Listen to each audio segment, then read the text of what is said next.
The Papua New Guinea Update 2021 discussion paper number 192 is the result of a partnership between the PNG National Research Institute and APT Associates Australia under the direction of Graham Teskey, who conceptualized the update and authored the paper in collaboration with a small team of specialists.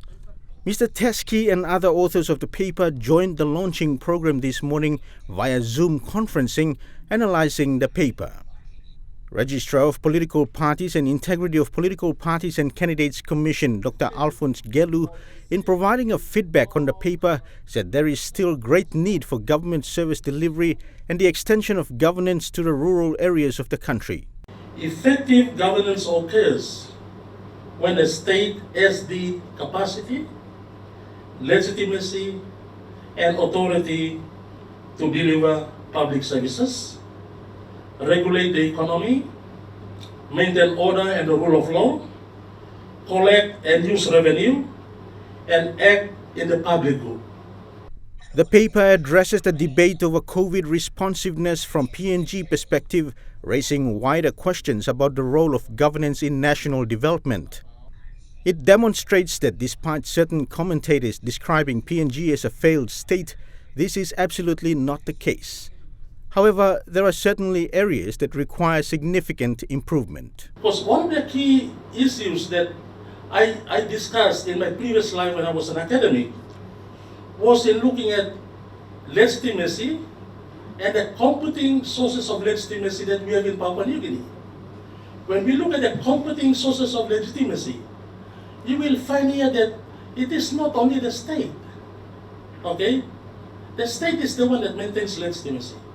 Because the state has the power, the capacity, and the authority, okay, to insert its influence over its citizens. But in Papua New Guinea, when you look at the competing sources of authority, you will find that the state is just one of those groups, okay, within our environment. PNG NRI Director Dr. Osborne Sanida said there were challenges in putting the report together, especially in gathering data and doing peer reviews.